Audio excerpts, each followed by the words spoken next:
Selamat datang di channel YouTube aku, dan kali ini adalah episode ke-13 untuk buku Atomic Habits karya James Clear audiobook. Buat kalian yang belum dengerin episode 1 sampai episode 12, aku saranin buat dengerin dulu biar gak ketinggalan informasi sebelumnya dan juga biar nyambung sama episode 13. Dan buat kalian yang udah dengerin, aku saranin buat bantu mengembangkan dan membangun YouTube ini dengan cara like, comment, share, dan subscribe channel YouTube ini biar semakin berkembang dan memberikan manfaat yang lebih banyak kepada kamu dan orang di sekitarmu. Yuk langsung ke bukunya. Bab 10. Bagaimana menemukan dan mengoreksi penyebab kebiasaan buruk Anda. Di penghujung 2012, saya sedang duduk di apartemen tua hanya beberapa blok dari jalan paling terkenal di Istanbul, Istiklal Caddesi. Saya sedang dalam lawatan 4 hari ke Turki dan pemandu saya Mike duduk santai di kursi tamu kusam tak begitu jauh dari saya. Mike bukan pemandu profesional, ia hanya seseorang asal main yang pernah tinggal di Turki selama 5 tahun. Tapi ia menawarkan diri mengantarkan saya berkeliling sewaktu saya berkunjung ke negeri itu dan saya tidak keberatan. Pada malam hari yang khusus ini, saya diundang makan malam bersamanya dan beberapa teman Turkinya. Kami bertujuh dan saya satu-satunya yang saat itu tidak merokok, sedangkan yang lain bisa menghabiskan 1 pak per hari. Saya bertanya kepada salah seorang Turki itu bagaimana ia mulai merokok. Teman, katanya, selalu bermula dari teman. Ada teman yang merokok lalu kita mencobanya. Yang betul-betul menarik adalah setengah dari orang-orang di ruangan itu telah berusaha berhenti merokok. Mike tidak merokok selama beberapa tahun saat itu, dan ia bersumpah menghentikan kebiasaan itu karena membaca buku berjudul Alan Carey's Easy Way to Stop Smoking. Buku itu membebaskan Anda dari beban mental akibat merokok, katanya. Yang dikatakan adalah berhenti berbohong pada diri sendiri. Anda tahu Anda tidak sungguh ingin merokok. Anda tahu Anda tidak sungguh menikmatinya. Katanya Anda merasa seolah-olah Anda bukan korban lagi. Anda mulai sadar bahwa Anda tidak perlu merokok. Saya tidak pernah mencoba merokok, tapi saya penasaran dengan isi buku ini. Penulisnya menggunakan strategi yang menarik untuk membantu perokok menghilangkan nafsu merokok. Ia secara sistematis membingkai ulang tiap petunjuk yang terkait dengan merokok dan memberinya makna baru. Ia mengatakan hal-hal seperti: yang pertama, Anda mengira berhenti dari sesuatu padahal Anda tidak sedang berhenti dari sesuatu karena rokok tidak melakukan apapun kepada Anda. Anda mengira merokok adalah sesuatu yang Anda butuhkan demi pergaulan, padahal tidak demikian. Anda dapat bergaul tanpa merokok sama sekali. Yang ketiga, Anda mengira merokok membebaskan Anda dari stres, padahal tidak.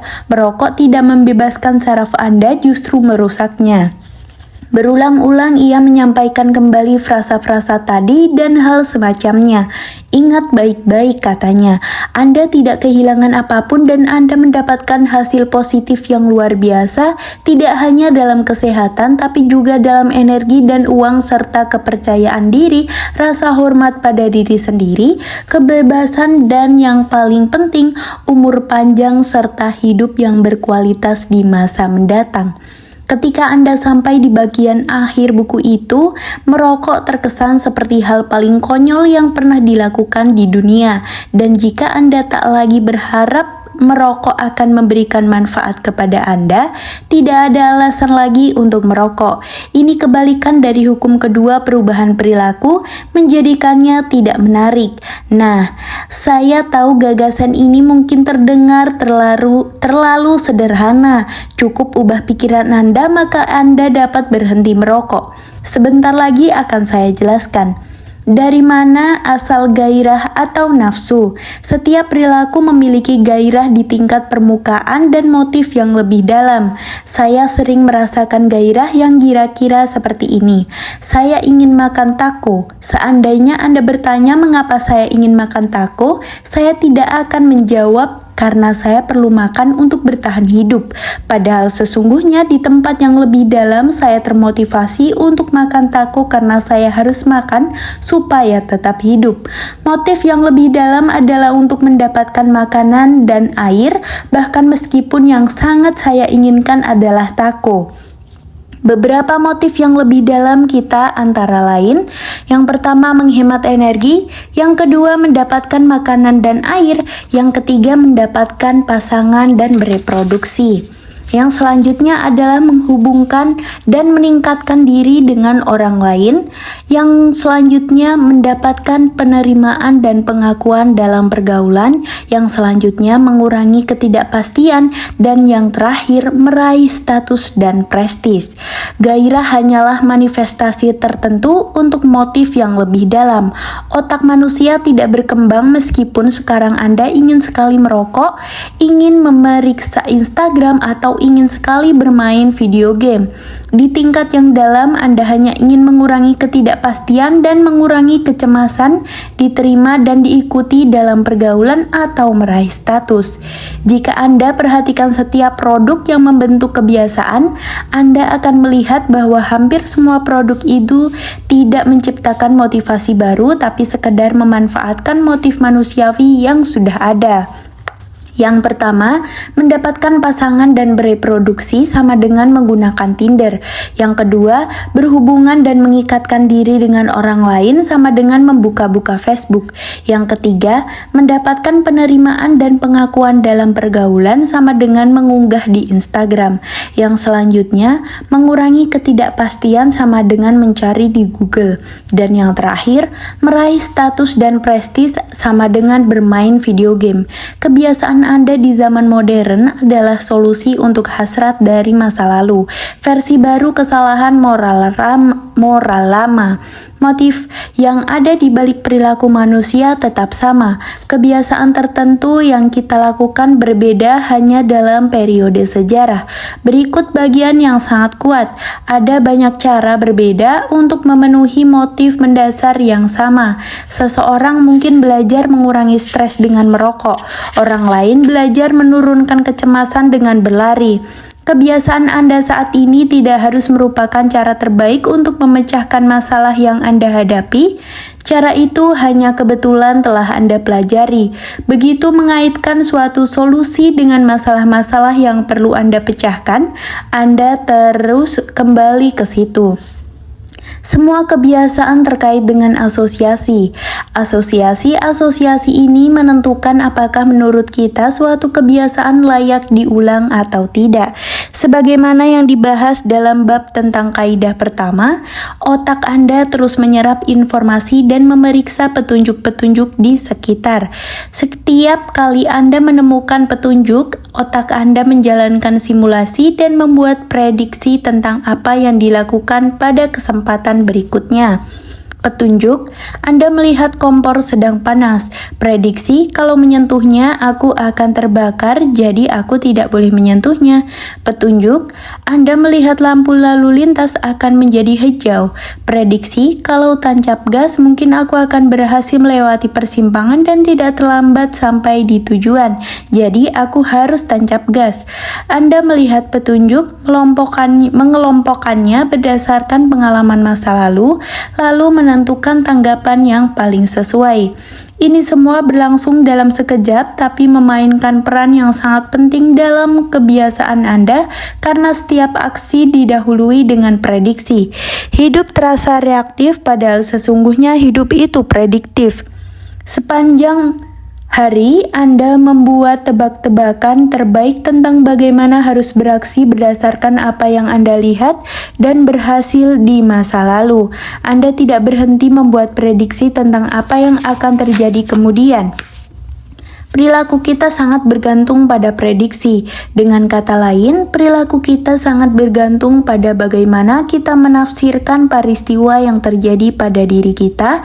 Tidak harus realitas objektif peristiwa-peristiwa itu sendiri. Dua orang dapat melihat rokok yang sama. Satu orang merasakan dorongan untuk merokok, sedangkan yang lain terganggu oleh baunya. Petunjuk yang sama dapat memicu kebiasaan baik atau sebaliknya, tergantung prediksi Anda. Penyebab kebiasaan Anda sesungguhnya adalah prediksi yang mendahuluinya. Prediksi-prediksi ini mengantar ke perasaan yang terkait dengan bagaimana kita biasa menjelaskan gairah, perasaan, hasrat, dan dorongan. Perasaan dan emosi mengubah petunjuk yang kita dapatkan dan prediksi yang kita buat menjadi sinyal yang dapat kita terapkan. Sinyal itu membantu kita menerapkan apa yang sedang kita rasakan. Sebagai contoh, entah disadari atau tidak, Anda merasakan seberapa hangat atau dingin saat ini. Jika temperatur turun 1 derajat, Anda barangkali tidak akan berbuat apa-apa.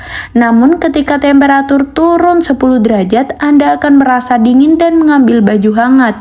Perasaan dingin adalah sinyal yang menyuruh Anda beraksi. Anda merasakan petunjuk itu sepanjang waktu, tapi hanya ketika meramalkan bahwa Anda akan menjadi lebih baik dalam situasi yang berbedalah Anda melakukan aksi. Gairah adalah perasaan bahwa ada sesuatu yang hilang. Gairah adalah hasrat untuk mengubah keadaan internal. Ketika temperatur turun, ada kesenjangan antara apa yang tubuh Anda sedang rasakan dan apa yang ingin Anda rasakan. Kesenjangan antara keadaan saat ini dan keadaan yang Anda inginkanlah yang memberi alasan untuk beraksi. Hasrat adalah perbedaan antara di mana Anda sekarang dan di mana Anda ingin berada pada masa mendatang. Bahkan, aksi yang paling kecil dipicu oleh motivasi untuk merasa berbeda daripada yang sedang Anda rasakan. Ketika Anda sedang ingin sekali makan, ingin sekali merokok, atau ingin sekali membuka media sosial, yang sesungguhnya Anda inginkan bukanlah keripik kentang, rokok, atau sekumpulan like. Yang sesungguhnya Anda inginkan adalah merasa berbeda. Perasaan dan emosi memberitahu kita entah untuk bertahan pada keadaan saat ini atau melakukan perubahan. Perasaan dan emosi membantu kita memutuskan arah aksi yang paling baik. Pakar ilmu saraf menemukan bahwa ketika emosi dan perasaan menjadi lemah, kita sungguh kehilangan kemampuan untuk membuat keputusan. Kita tidak memiliki sinyal tentang apa yang harus dicari dan dihindari. Seperti kata ilmuwan saraf Antonio Damasio, emosilah yang memungkinkan Anda menandai sesuatu sebagai baik, buruk, atau sama saja.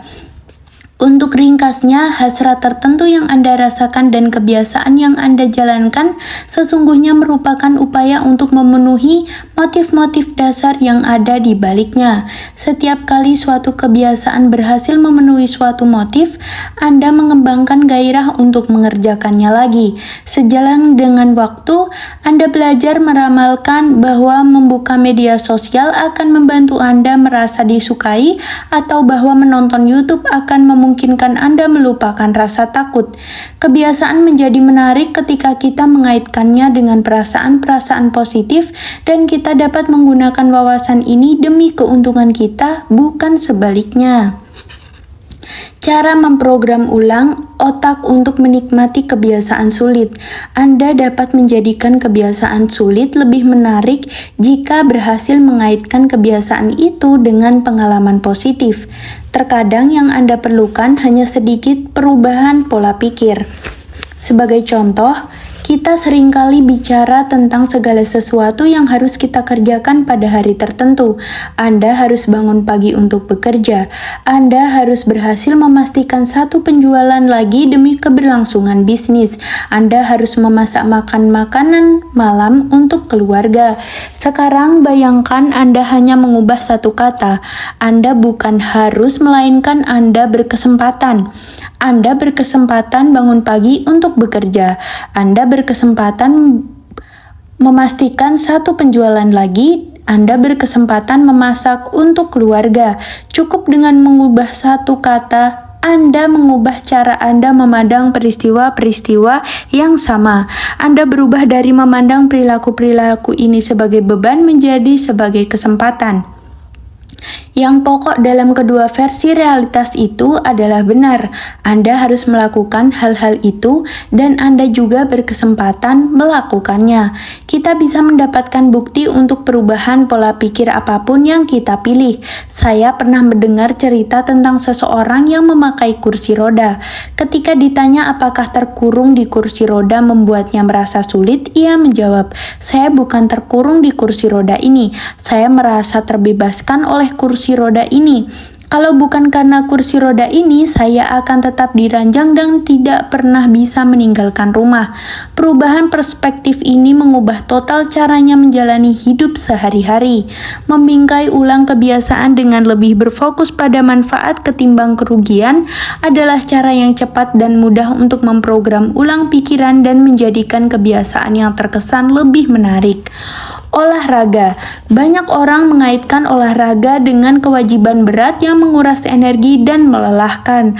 Anda dapat dengan sama mudah memandangnya sebagai cara untuk mengembangkan keterampilan dan meningkatkan stamina. Alih-alih berpikir aku harus lari pagi, katakanlah sudah waktunya meningkatkan stamina dan berlari lebih cepat. Keuangan.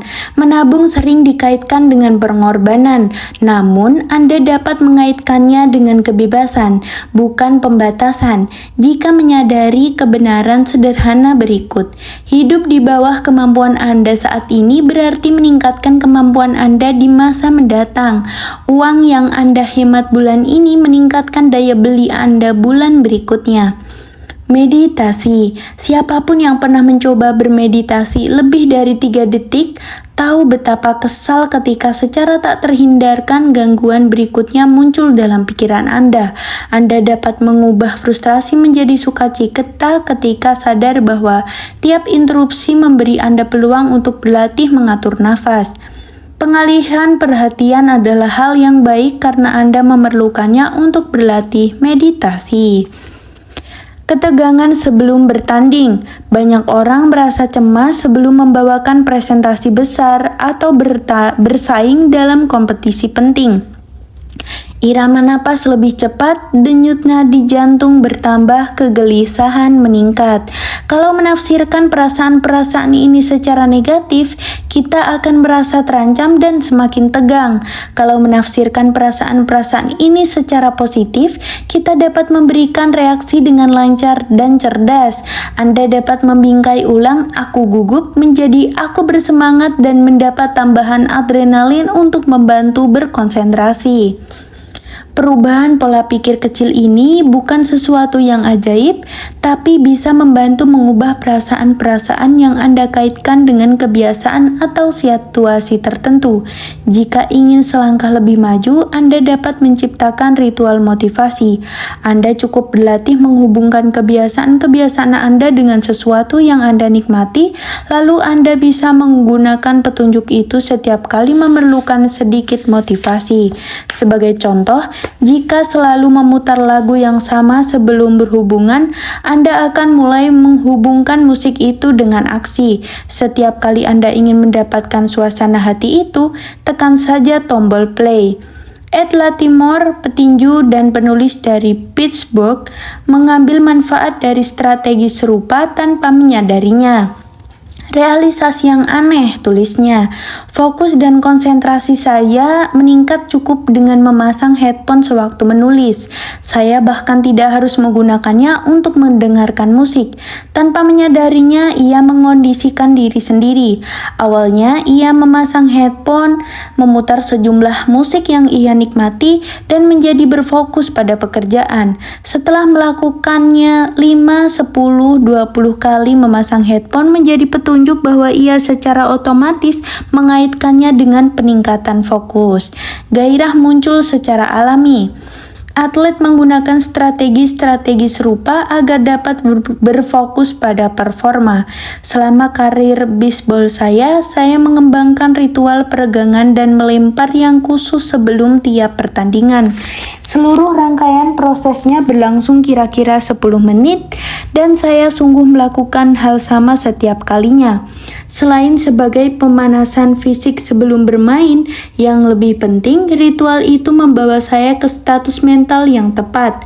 Saya mulai mengaitkan ritual pra-pertandingan saya dengan perasaan kompetitif dan fokus. Bahkan, ketika motivasi saya tidak ada, begitu mengerjakan ritual itu, saya langsung berada dalam mood bertanding. Anda dapat mengadaptasi strategi ini untuk menghampir setiap tujuan. Misalkan Anda ingin merasa lebih bahagia secara umum, carilah sesuatu yang membuat Anda sungguh bahagia. Misalnya mandi rendam atau mengajak binatang piaraan Anda bermain. Lalu buat rutinitas singkat yang Anda lakukan setiap kali sebelum Anda melakukan hal yang Anda sukai. Mungkin menghela napas panjang dan tersenyum. 3 kali menarik napas panjang, tersenyum, mengelus-elus binatang piaraan, ulangi. Akhirnya Anda akan mulai mengaitkan rutinitas menghela napas dan tersenyum dengan suasana hati yang baik. Rutinitas itu menjadi petunjuk yang bermakna, merasa bahagia. Begitu menjadi mapan, Anda dapat menerapkannya kapan saja Anda perlu mengubah kondisi emosi. Stres saat bekerja, tarik napas panjang 3 kali lalu tersenyum.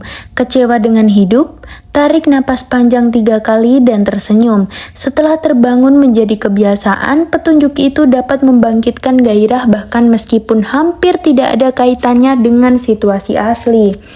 Kunci dalam menemukan dan mengoreksi penyebab kebiasaan-kebiasaan buruk Anda adalah membingkai ulang asosiasi yang Anda miliki tentang kebiasaan-kebiasaan itu.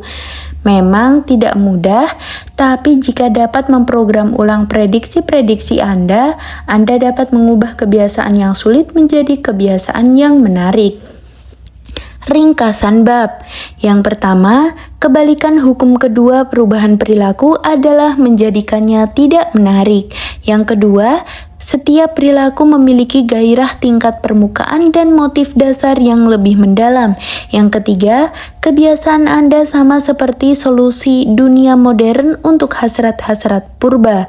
Yang keempat, penyebab kebiasaan-kebiasaan Anda sesungguhnya adalah prediksi yang mendahului kebiasaan itu, prediksi yang mengantar ke perasaan. Yang selanjutnya, berfokuslah pada manfaat dari menghindari kebiasaan buruk untuk menjadikannya terkesan tidak menarik. Yang selanjutnya adalah kebiasaan menjadi menarik ketika kita mengaitkannya dengan perasaan positif dan tidak menarik ketika kita mengaitkannya dengan perasaan negatif.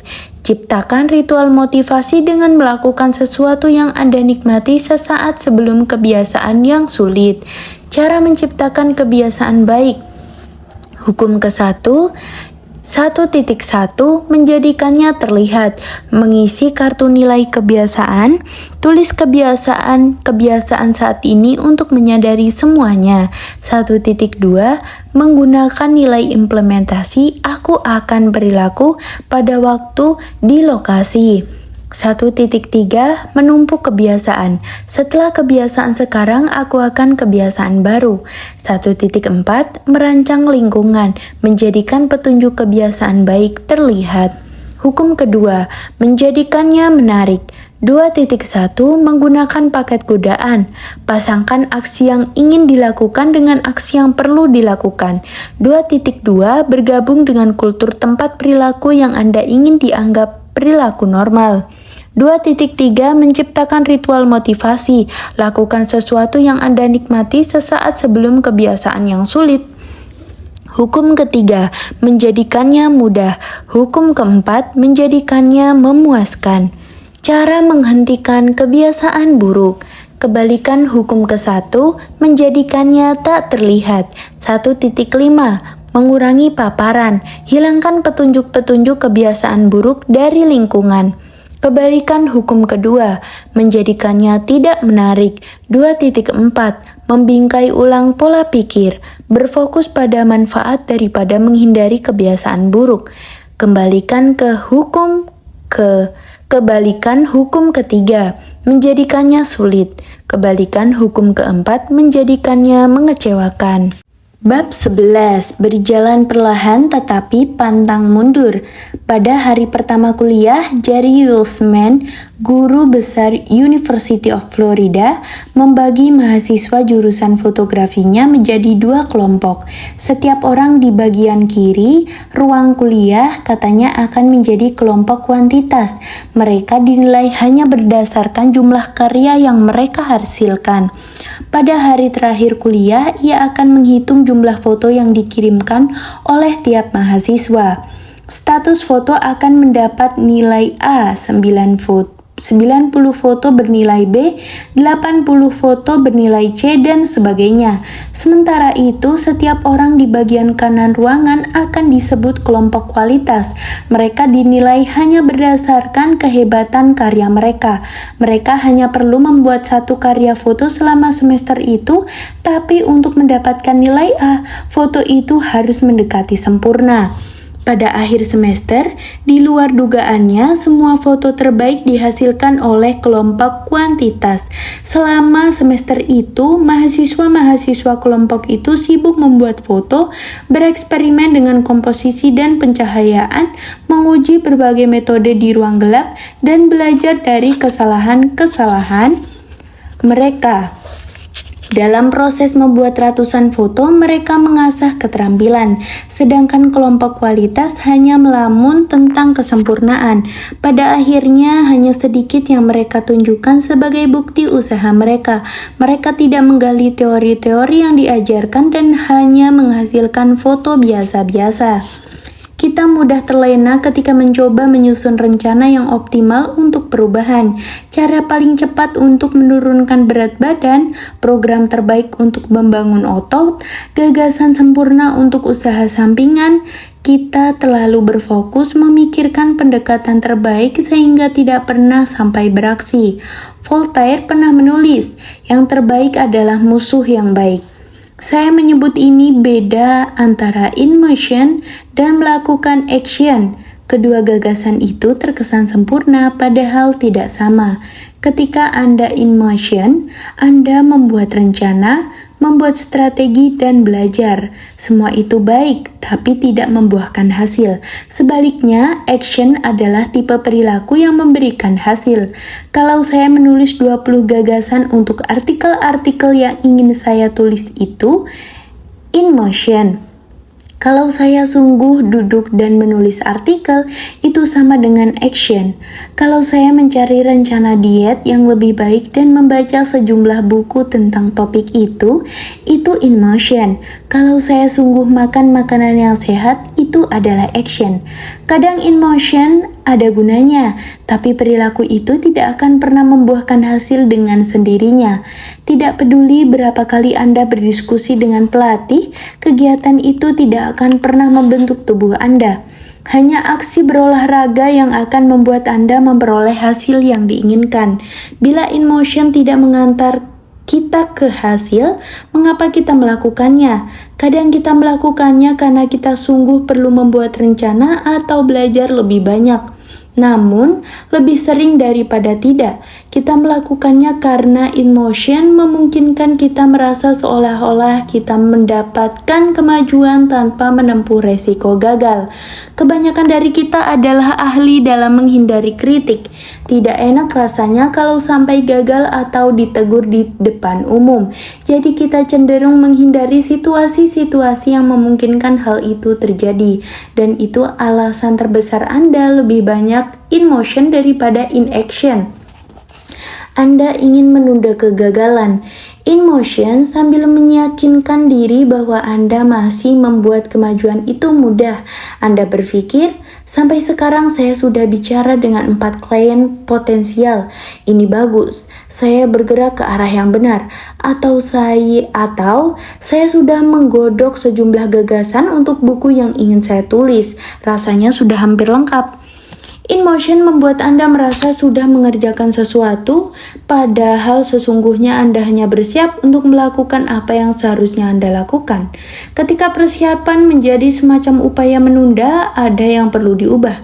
Anda tidak ingin hanya membuat rencana, Anda ingin menerapkannya. Bila ingin menguasai kebiasaan, kuncinya adalah mulai dengan perulangan, bukan membayangkan kesempurnaan.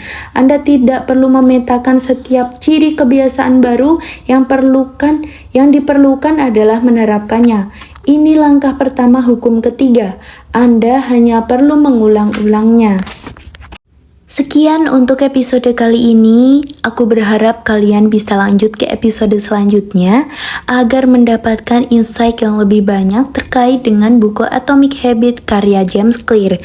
Buat kalian yang belum subscribe, aku rekomendasikan untuk segera subscribe, komen, like, share, dan berikan dukungan untuk channel YouTube ini agar semakin bertumbuh dan berkembang sehingga bisa memberikan manfaat untukmu dan juga orang-orang di sekitarmu. Yuk membaca buku.